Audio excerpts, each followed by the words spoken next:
주의 성령이 내게 임하셨으니 이는 가난한 자에게 복음을 전하게 하시려고 내게 기름을 부으시고 나를 보내사 포로된 자에게 자유를 눈먼 자에게 다시 보게 함을 전파하며 눌린 자를 자유롭게 하고 주의 은혜의 해를 전파하게 하려 하심이라 하였더라. 반갑습니다. 사랑하고 축복합니다.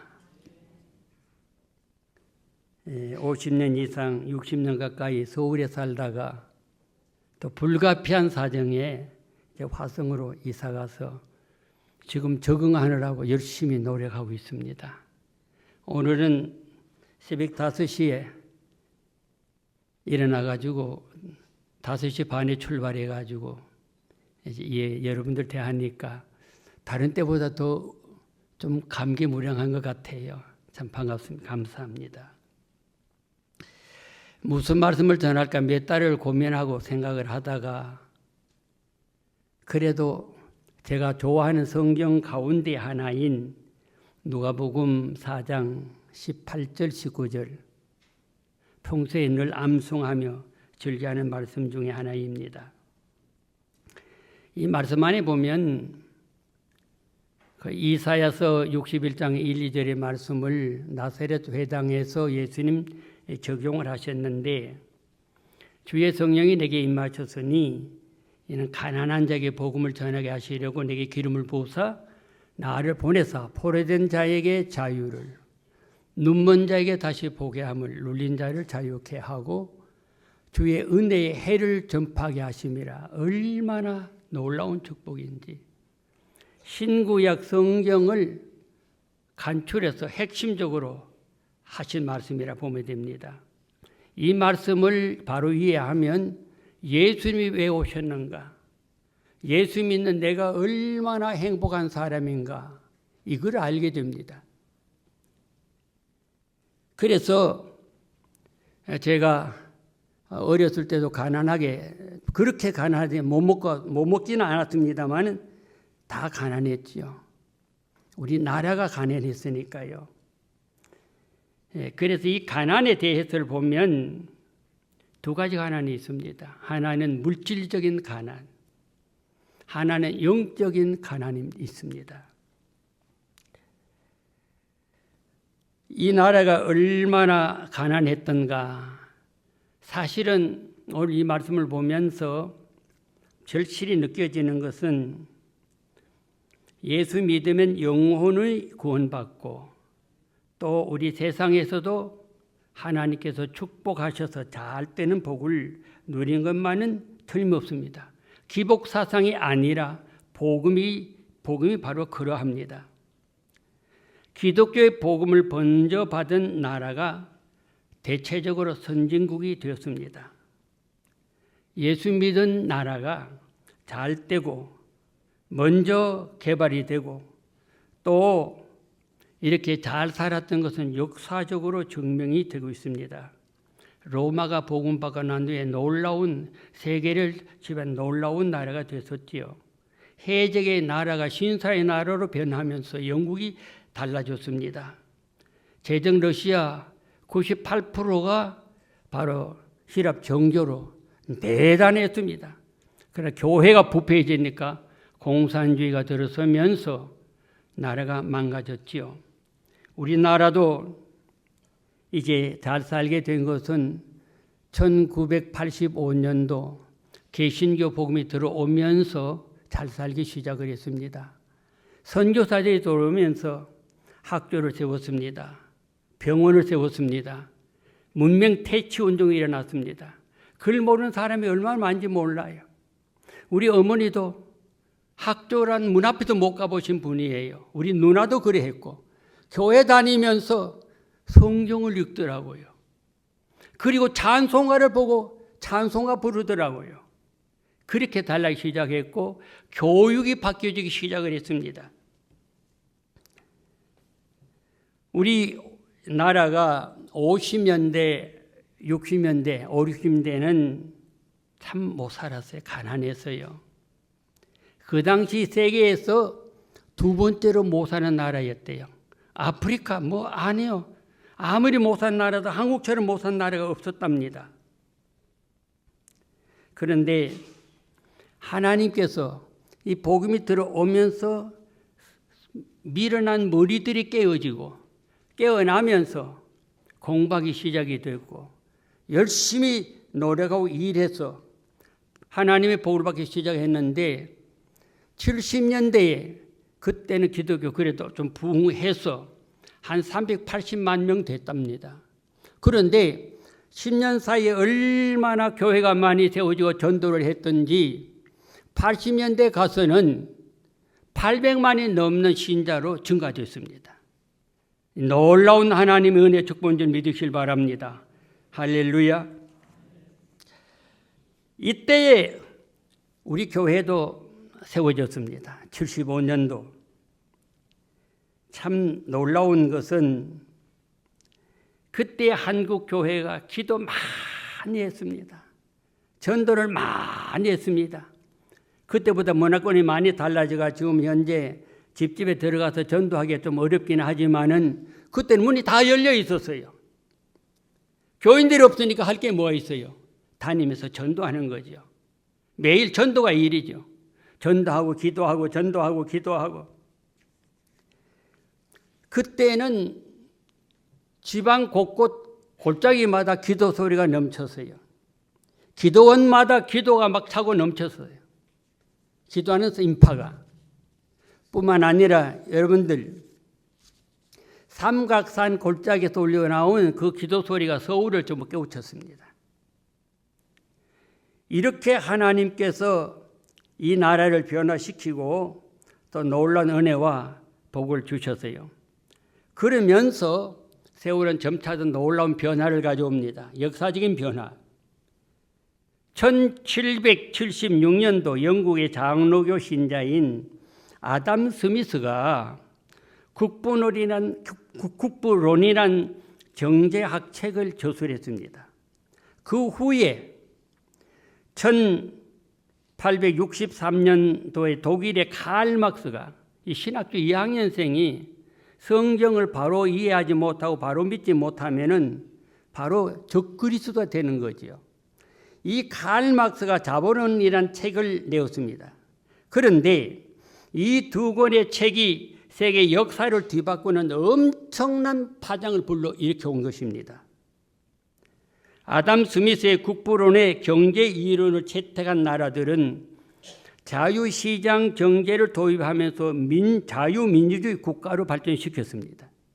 반면에 칼 막스의 자본론을 채택한 나라는 사회주의, 공산주의 나라로 발전시켰습니다. 그 대표인 나라가 미국과 유럽 나라라고 하겠습니다. 또 소련과 중국이라 하겠습니다. 민주주의와 공산주의 이렇게 역사를 나오면서 무서운 전쟁을 그때부터 지금까지 계속하고 있습니다. 그래서 오늘은 이 본문의 내용을 보면 우리 예수님이 오심으로 모든 얽매임과 모든 문제에서 자유를 선포하신 거거든요. 그래서 오늘의 주제는 자유입니다. 한마디로 말씀드리면 이 자유에 대한 말씀을 드리기 전에 우리 근대사도 조금 같이 살펴보면서 이 말씀을 이해하는 게 좋겠다고 생각을 합니다. 우리나라 이조 마렵에는 사색 당쟁의 정권 투쟁이 아주 심각했습니다. 이 싸움을 하다가 국력이 약해졌습니다. 이때 일본은 서양 문물을 받아들이면서 나라를 발전시켰습니다. 그리고 국력이 대단한 힘을 가지고 힘을 비축해서 우리나라를 침략해 온 것입니다. 그래서 1910년도 8월 29일에 일본의 강압에 의하여 한일합병이라는 치욕을 당합니다. 이것을 어떤 면에는 경술국치라고 이렇게 역사에 기록하기도 합니다. 결과는 어땠습니까? 나라는 빼앗기고 우리 민족은 모든 자유를 잃고 36년간 일본의 노예 생활을 했습니다. 뒤늦게 자유가 생명같이 소중함을 깨닫고 자유를 찾기 위해서 목숨 내걸고 투쟁한 것이 바로 1919년에 일어난 3.1 독립운동입니다. 지난 3월 1일이 106번째 3.1절을 맞이했습니다. 이때 독립운동은 대체적으로 기독교가 중심이 되어 그리스도인들이 중심이 되어 일어났습니다. 자유를 위해서 자유를 아니면 죽음을 달라 하면서 벌떼같이 일어났던 것이 바로 3.1 운동이에요. 그때나 지금이나 나라가 어려우면 그리스도인들만큼 애국자가 없습니다. 어떤 면에 보면 그리스도인들이 다 애국자라 할 수가 있겠습니다.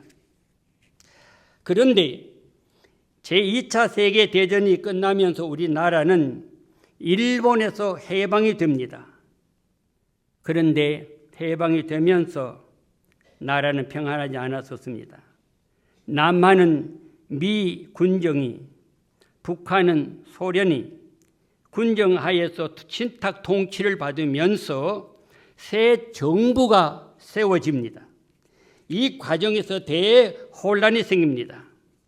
남한은 미국에서 유학한 이승만 박사가 자유민주주의 나라를 세우려고 하였고, 북한은 소련에서 공산주의를 공부한 김일성이가 공산주의 나라를 세우려고 했습니다. 이때에 너무 시끄러웠습니다. 너무 어려웠습니다. 그러나 결국은 그렇게 두 나라가 세워졌습니다. 건국 당시 남한에서는 참 어려웠습니다. 대혼란은 박헌영이란 천재적인 충청도 출신인데 굉장히 지혜로운 천재적인 사람이었다고 그럽니다. 이 사람이 남한의 남노당, 남한 공산당을 조직해서 공산주의 운동을 했습니다. 그 선동에 많은 사람들이 미혹이 되어서 공산주의를 선호하게 되었습니다. 당시 미 군정이 여론조사를 했었는데 78%가 공산주의를 선호했습니다. 나는 이 역사를 나중에 공부하면서 굉장히 놀랐습니다. 어떻게 설마 그럴 속에 있었겠는가?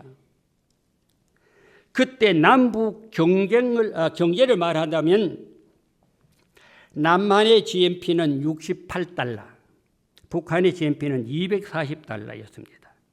그러니까 북한이 남한보다 3배나 더 잘 살았습니다. 그러나 70년이 지난 오늘에 그들은 가장 못 사는 북한은 거지의 나라, 굶어 죽는 사람이 수백만이 됐었습니다. 그러나 남한은 세계적으로 10위권에 잘 사는 3만 5천 불 이상의 GNP를 갖고 있는 이 나라, 그것도 제뜸을 위해서 세워진 이런 놀라운 발전과 부흥, 이것은 어디까지나 하나님 주신 축복으로 저는 확신합니다. 2차 세계대전이 끝나면서 독립된 120개 나라였다고 합니다. 그런데 원조받던 나라가 이렇게 원조한 나라가 된 것은 우리 대한민국이 바로 유일이라고 합니다. 무엇보다도 참 나는 대한민국에 태어났다는 것을 감사하게 생각해요. 왜냐하면 그것도 남한에 태어났다는 것, 신앙의 자유가 있는 나라. 내가 남한에 태어나지 않았었다면 어떻게 예수를 믿었겠느냐 생각하면 너무 감사한 거지요. 또 뿐만 아니라 이렇게 신앙의 자유가 있을 뿐만 아니라 기독교가 들어오면서 아시아에서는 제일 성장한 나라. 하나님께서 이 놀라운 사명을 이 나라에 주셨어요. 그래서 세계의 선교의 비전을 한국에 주셨어요. 남의 나라를 침략하는 일도 없었고 야망도 없습니다. 그러나 교인들이 어디든지 세계에 흩어지면 가서 먼저 교회를 세웁니다. 세계 전도에 대한 야망은, 비전은 한국이 아마 제일이 아닌가 생각합니다. 할렐루야. 그래서 선교사를 제일 많이 보낸 나라가 지금 바로 대한민국이라는 사실입니다. 한국 교회입니다.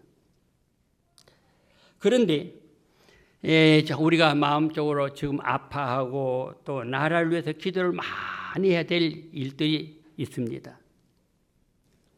우리 예수 믿는 사람은 선구자들입니다. 힘들고 어려울 때마다 다른 거 없어요. 나라를 위해서 기도하고 때로는 금식하고 때로는 밤을 지새우면서 기도해야 됩니다. 나라가 평안해야 우리가 평안합니다. 우리가 믿음 생활 잘하면 살자는 겁니다. 지금 저는 절대 정치 이야기하는 거 아닙니다. 어떤 면에 보면 우리 교인들은 예수 잘 믿고 교회 세우신 이 복음을 주신 목적은 너희들이 예수 잘 믿고 가족을 사랑하고 행복하게 살면서 이웃 사랑하고 민족을 사랑하고 나라를 사랑하면서 세상에 불행한 자를 돕도록 우리에게 주신 사명입니다. 그런데 우리나라는 그때부터 이념 경쟁이 일어났습니다. 그래서 얼마나 건국하면서 이념 전쟁이 있었던 것이 지금 얼마 가지 않아서 6.25 전쟁으로 얼마나 아픔을 가졌습니까? 이 젊은 세대는 피난이 뭔지 모르지 않아요. 그렇죠?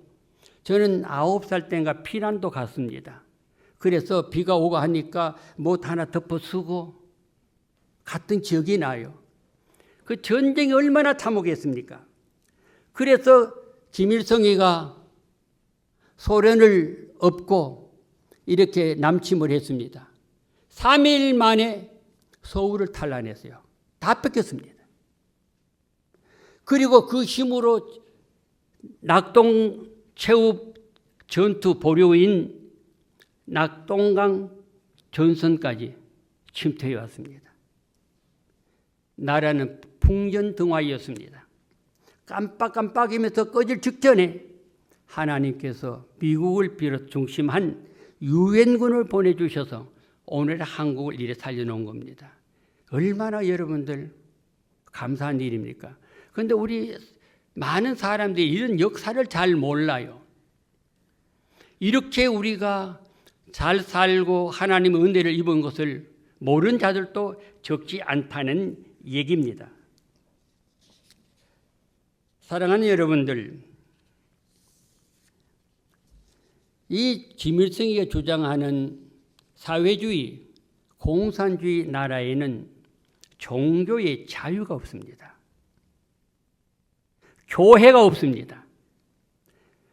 당시에 북한의 교회가 2,860개나 있었습니다. 그런데 지금 한 개도 없습니다. 만일에 여러분들 가정을 한다면, 자, 오해하지 말고 들으세요. 만일 우리나라가 잘못돼가지고 혹시 사회주의로나 공산주의 된다면 제일 먼저 뭐가 없어지겠어요? 뭐가 없어지겠어요? 교회가 없어집니다. 신앙의 자유가 없어집니다. 만일 그렇다면 여러분 신앙생활 어떻게 하겠습니까? 지하 신앙생활 여러분들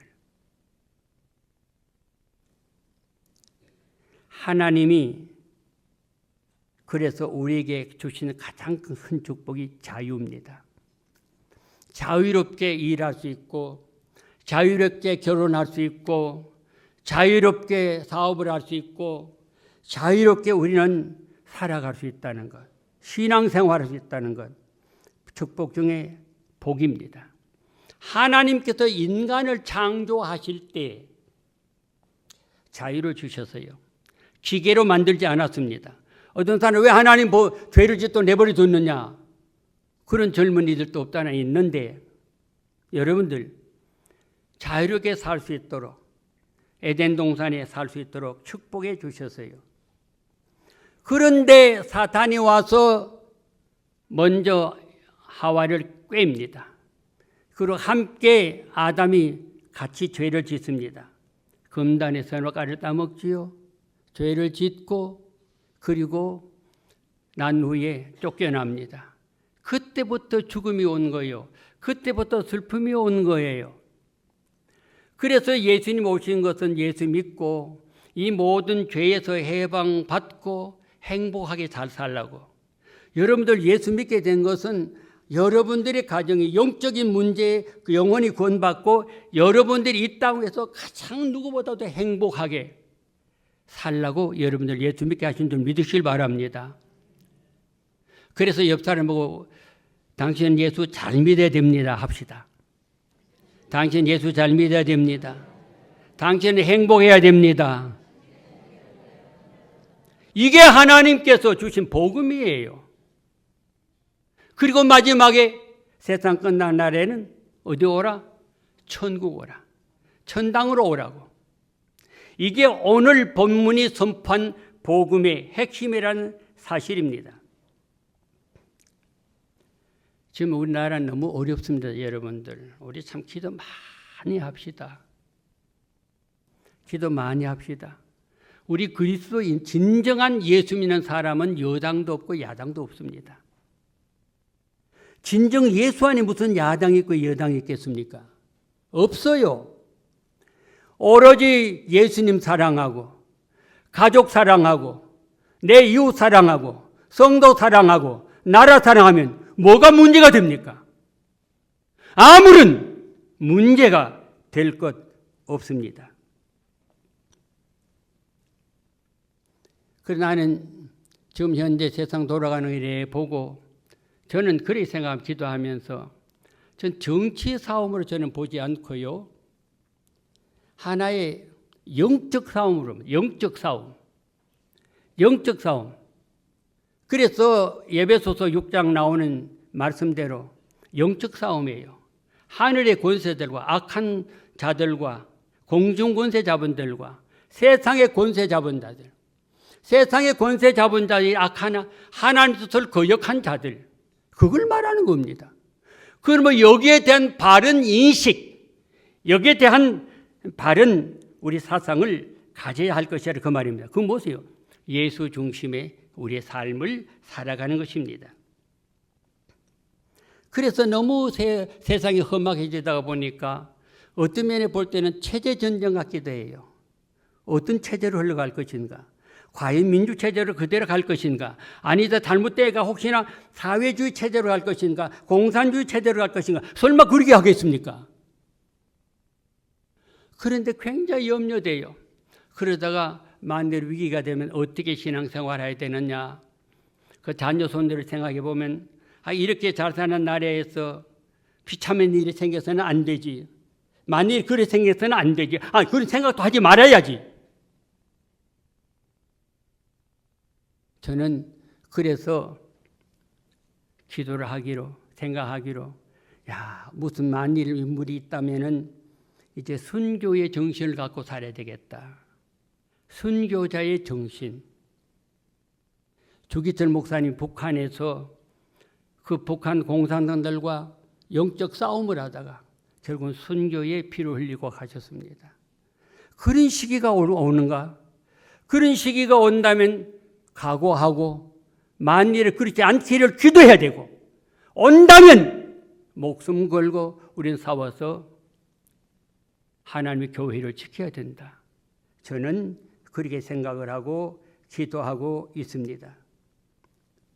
참 여러분들 생각해 보세요. 예수 믿으면 예수 믿는 것이지 성경 말씀, 예수 믿는다는 건 성경 말씀 믿는 겁니다. 성경 말씀을 믿으면 어찌 그 생각이 작용하게 되겠습니까? 나는 성경을 아만 읽어보다 그건 없어요. 오해하지 마세요, 여러분들. 딴 얘기하는 게 아닙니다. 성경을 읽어보니까 그게 없다 그 얘기입니다. 근데 최근에 보면은 신학적 교수들이, 목사들이 상당수가 성경을 바로 깨닫지 못하고 정신을 못 차린 자들이 있어요. 그래 볼 때, 주여, 어떻게 이럴 수가 있습니까? 어떻게 교회가 이럴 수가 있습니까? 여러분들, 그래서 우리는 늘 기도합시다. 하나님, 나와 내가 세상 끝날 날까지, 주님 오시는 그날까지, 나와 우리 자손들이 주님 오시는 그날까지 이 나라가 마음껏 신앙생활하고 복음을 선포하고 세계 선교사를 보내고 이 나라가 이런 일을 하다가 주님 오시는 날 우리 주님을 만나게 해주세요. 할렐루야.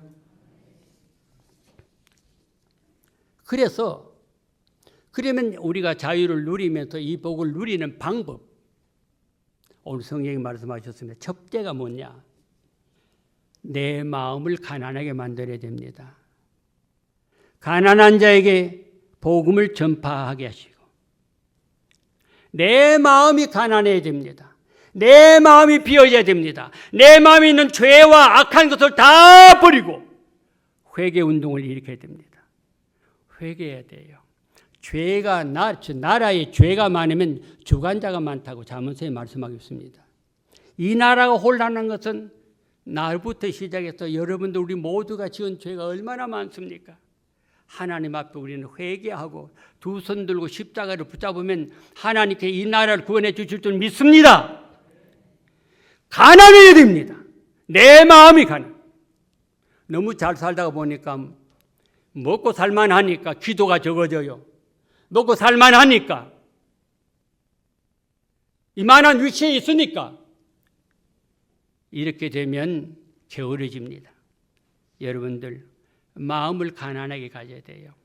그래서 마태복음 5장 3절에 심령이 가난한 자는 복이 있나니 뭐예요? 다음 천국이 그들의 것이며.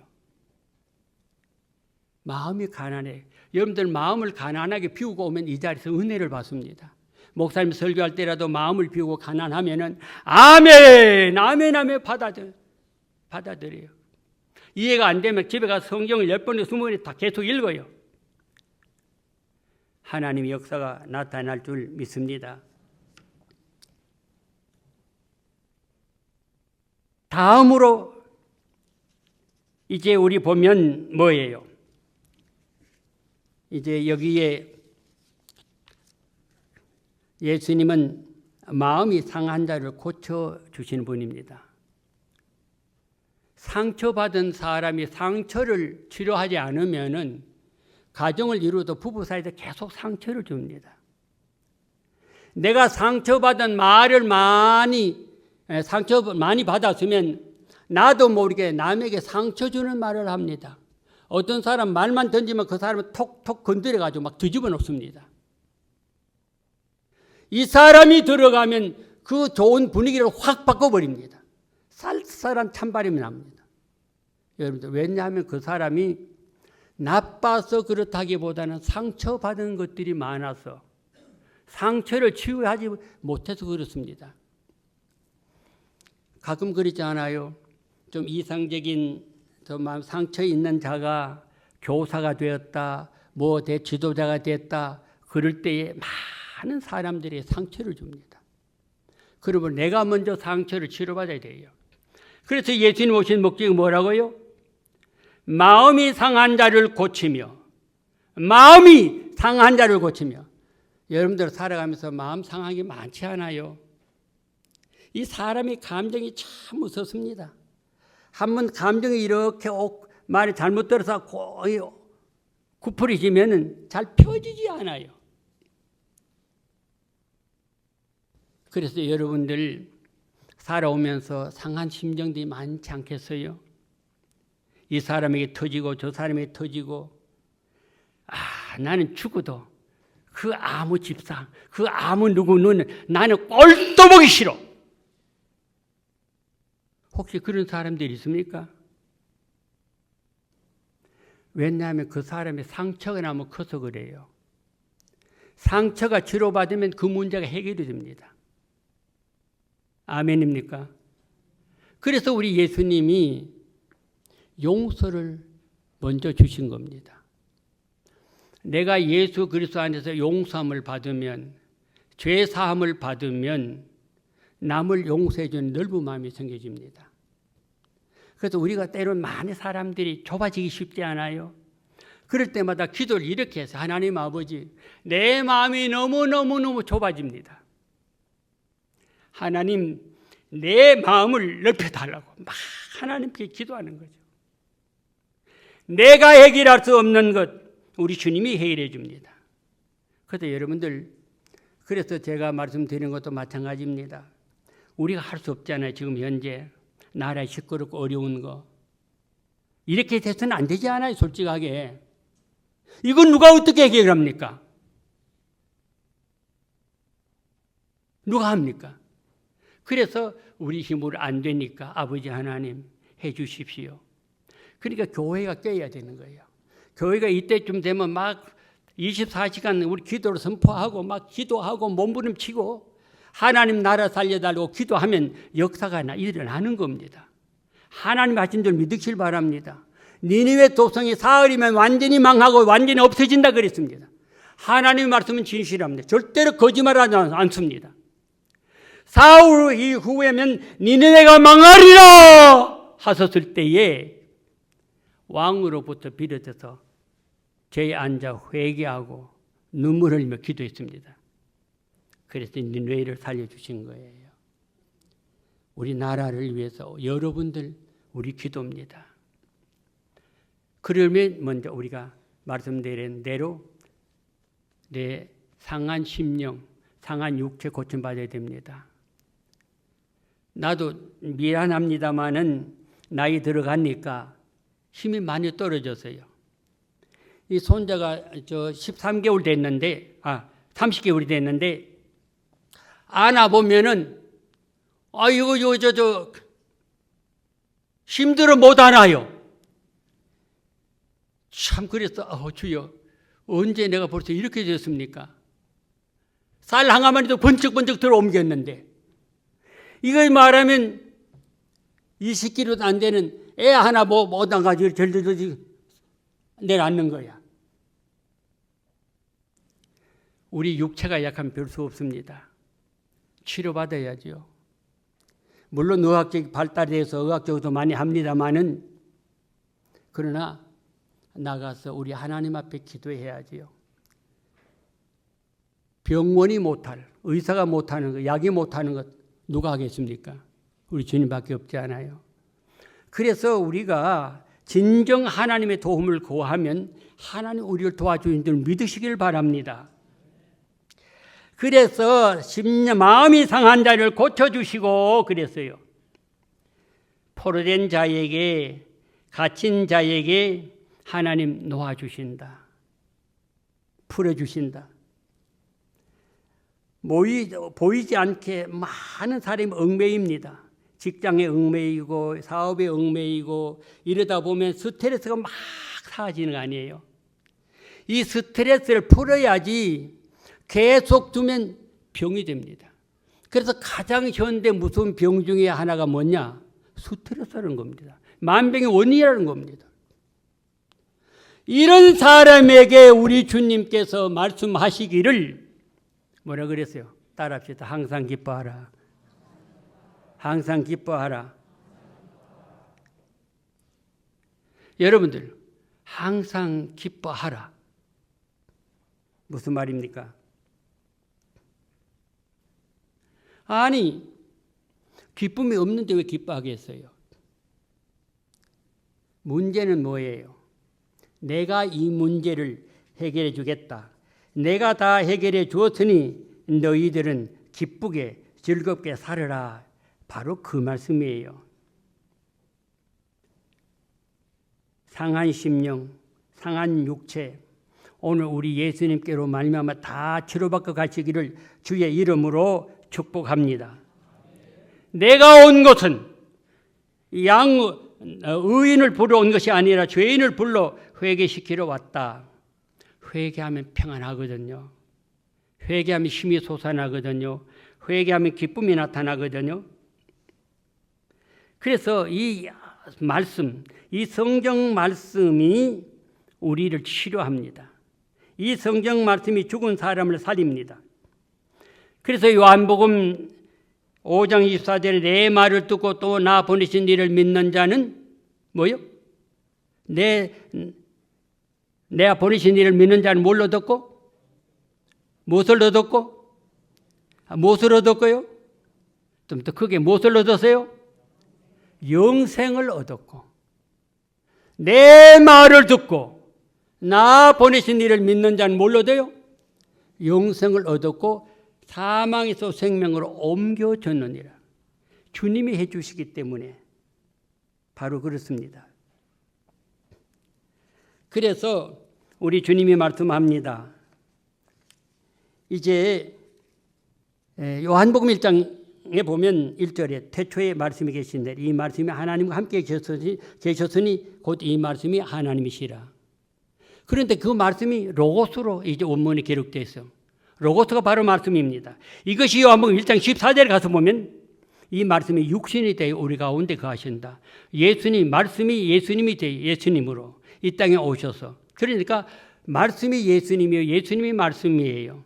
그래서 말씀을 믿으면 예수님을 알게 되고 예수님을 믿고 알면 말씀이 보여지고 말씀을 깨닫게 되는 것입니다.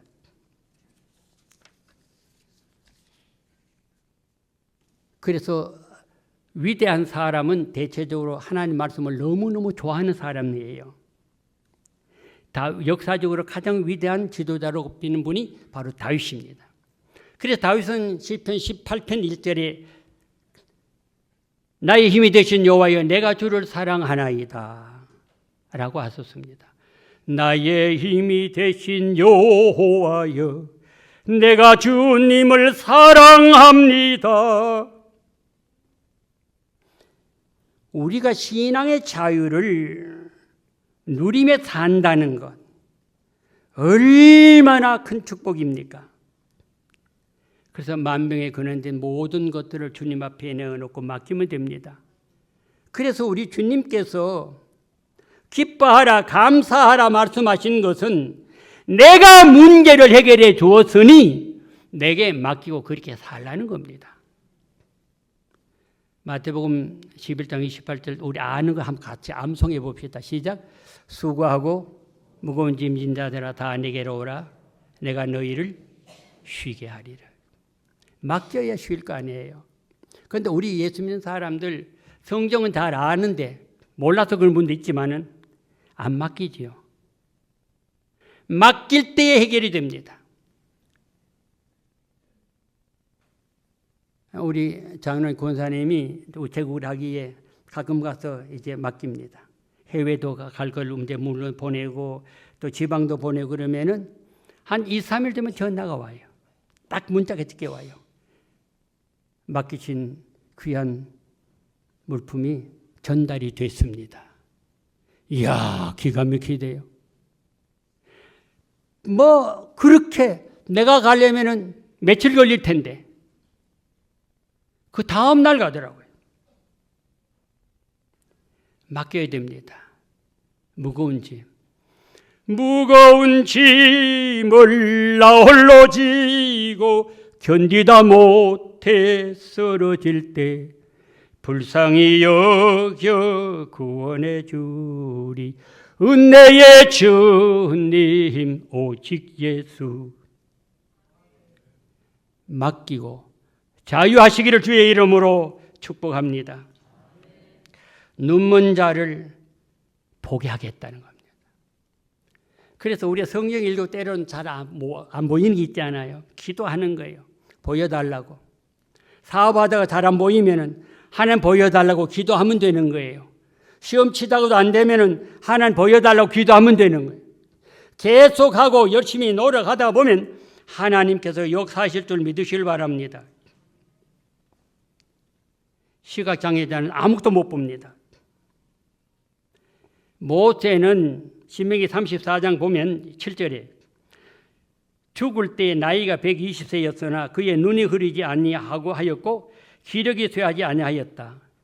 120년의 수는 모세가 110년 살았다 그래서 모수라 그럽니다. 이 사람 보고 이런 축복에 대해서 생각하지요? 당신은 모수의 축복을 받으세요. 한번 해봅시다. 아이고 지긋지긋하게 120년이나 살아요. 120년 괜찮아요. 더 이상도. 문제는 건강하게 기쁘게 즐겁게 아무리 사람들 괜찮지 않습니까? 병들어서 못 먹고 걷지도 못하고 침상에서 이거는 복이 아니죠. 성경이 말하는 축복은 건강하게 행복하게 은혜 가운데 사는 것을 말씀하고 있습니다.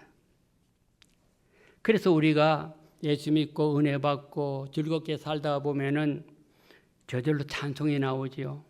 그래서 찬송 많이 부르면서 우린 즐겁게 우리 주님 오시는 그날까지 행복하게 사셔야 됩니다. 이런 찬송이 자꾸 입에 나와야 돼요. 내 영혼이 은총 입어 중한 죄짐 벗고 보니 슬픔 많은 이 세상도 천국으로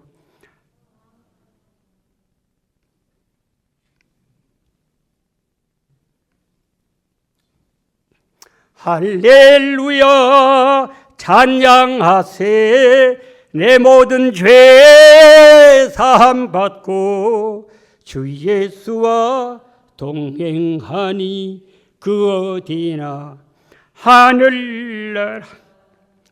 우리가 이런 기쁨과 즐거움, 소망 가지고 산다는 것. 왜요? 예수님이 계시는 곳이 바로 천국이기 때문입니다.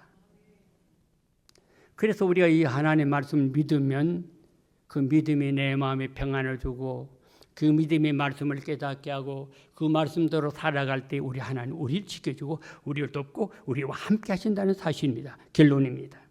말씀을 정리합니다. 이제 마지막에 여기에 뭐라고 썼어요? 이제 주의 은혜의 해를 전파하게 하십니다. 은혜의 해는 뭐예요? 희연입니다. 예수는 희연의 선포자입니다. 구약 레위기 25장을 보면 안식년에 대해서 희연에 대해서 기록이 있습니다. 안식일은 6일 일하고 엿새 일하고 하루를 쉬면서 하나님 앞에 예배 드리는 날이 안식입니다. 그래서 여러분들 휴일날이면은 건강 못 걸어오는 일이 아니면은 꼭 예배를 하나님 앞에 나와서 예배하시기를 바랍니다. 안식은 육체도 쉬고 영적으로 은혜를 받는 시간이에요. 그 다음에 안식년인데 안식은 6년을 일하고 6년을 농사짓고 7년을 하나님께 쉬게 하는 해입니다. 그러니까 하나님께서 말씀대로 할 때는 이스라엘 백성들 축복하셔서 잘 살게 했습니다. 희연은 이 7년을 7번 지나면 7년 이렇게 7번 지난 후 50년째가 뭐요? 희연. 50년째 해가 희연입니다. 그래 이 희연의 나팔 소리가 퍼지면 모든 것의 자유, 해방을 줍니다. 그래서 우리가 예수 믿는다는 건 사실은 희연의 복을 받은 거죠. 모든 매임에서, 모든 억압에서, 모든 고통에서 예수님 때문에 해방을 받는 겁니다. 자유를 얻는 겁니다. 새 힘을 얻는 겁니다. 그래서 희연의 복을 주신 거예요. 도무지 아무도 문제를 해결하지 못하지만은 예수님이 이 문제를 해결해 주셨습니다. 하나님의 아들로서 죄로 말미암아 일어난 모든 문제를 해결해 주셨습니다. 그래서 희연의 나팔이 울리는 순간에 종이 되어 가난하여 종으로 팔려가던 사람도 완전히 자유인이 되어 돌아옵니다. 내가 가난해서 어려워서 기업을 팔았는데 내가 팔린 토지와 모든 것들이 50년 희연이 되면 자연스럽게 다 내 소유로 돌아옵니다. 내가 힘들게 많은 빚을 지고 죽을 고생입니다. 죽을 정도의 위기가 있는데 희연이 선포되는 순간에 모든 빚이 다 탕감이 됩니다. 이게 하나님께서 이스라엘 선민이 주신 축복이에요. 이 축복을 나와 여러분들이 주셨습니다. 복음입니다. 복음이 희연입니다. 예수님이 바로 희연입니다. 예수님이 복음입니다. 그래서 예수님을 통해서 여러분들이 영혼과 육체가 해방되고 모든 매임에서 해방되고 모든 치료, 아픔에서 모든 병에서 고침받고 풍성한 은혜와 복을 꼭 누리시기를 우리 주님의 이름으로 축복합니다. 268장 시간이 좀 간 것 같아서 많이 가지는 않았어요. 근데 12시 6분이니까 우리 찬송 부르고